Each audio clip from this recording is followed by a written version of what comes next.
Welcome to our channel. Today we're diving into the most developed countries in South America. We're talking about a continent of immense diversity, where ancient empires met colonial ambitions and modern nations are forging unique paths in a globalized world. So how do we measure development in this vibrant corner of our planet? Metrics like the Human Development Index, HDI, and GDP give us a glimpse, but they don't capture social equity, environmental sustainability, or the resilience of people. In this video, we're exploring a few South American countries that consistently feature prominently in discussions about development.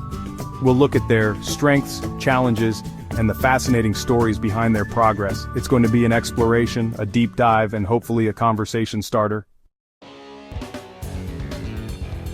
So let's start with Chile. This long, thin stretch of land between the Andes and the Pacific is a country of dramatic geographical contrasts. Chile is often cited as an economic success story in the region. It boasts one of the highest GDP per capita figures in South America. Copper has historically fueled much of its growth, but Chile is diversifying with agriculture, forestry, fishing, and services. Chile consistently ranks high on the HDI in Latin America. These achievements are built on decades of investment in public health and education. Chile has made significant strides in infrastructure with modern highways, efficient ports, and advanced telecommunications. This robust infrastructure supports both big business and the daily lives of its citizens. Next up, we journey east across the Andes to Argentina, a country renowned for its passionate culture and a history marked by incredible highs and challenging lows. Argentina's education system has a storied past, with a strong emphasis on public, secular, and free education. Public universities like the University of Buenos Aires are tuition-free and have produced numerous Nobel laureates. However, Argentina's education sector faces challenges like consistent funding, curriculum relevance, and disparities in educational quality.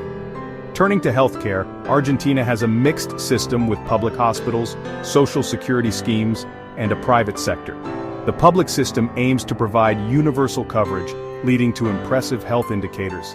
Access to care can sometimes be a challenge due to waiting lists or resource constraints, but the principle of healthcare as a public good remains strong. Let's consider Uruguay, a country often under the radar but known for stability and innovation. High internet penetration and tech integration are standout achievements. Plan Ceibal provided free laptops to students fostering digital literacy. Uruguay supports tech startups and digital services. The government promotes the tech sector through incentives and a stable environment.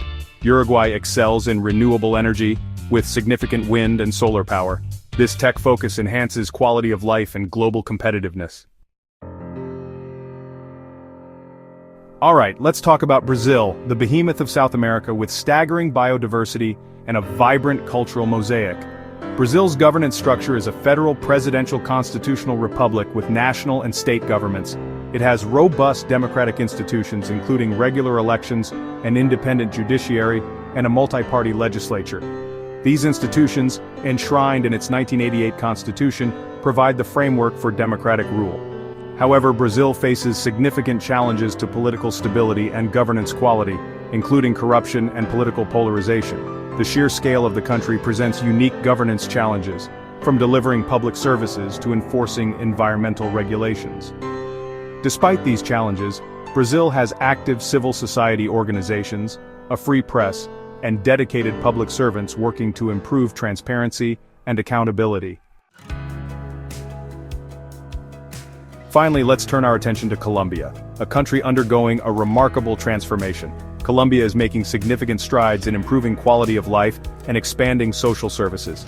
Medellin, for instance, gained international acclaim for its innovative urban renewal projects, improving mobility and access to services. Colombia has made notable advancements in healthcare, aiming for universal coverage and expanding access to health services. Education has seen increased enrollment rates, though ensuring quality and equity remains a critical task. Colombia's path is not without hurdles, including socio-economic inequalities and environmental challenges. Yet the dynamism and creativity of its people, along with a diversified economy, contribute to a sense of optimism and progress. As we've journeyed through Chile, Argentina, Uruguay, Brazil, and Colombia, It becomes clear that development is an ongoing, complex, and deeply human process. Each nation navigates this journey in its own way, showing that there's no single blueprint for progress. Economic indicators like GDP only tell a fraction of the story, while measures like the HDI, investments in education, healthcare, and governance structures contribute to a holistic understanding. Development involves setbacks, debates, and the constant effort to address inequalities and ensure progress benefits all members of society. Exploring the development of these South American nations reminds us of the incredible resilience, ingenuity, and diversity of the human spirit. Thanks for watching. If you enjoyed this video, don't forget to like, subscribe, and hit the bell icon for more content like this. See you next time.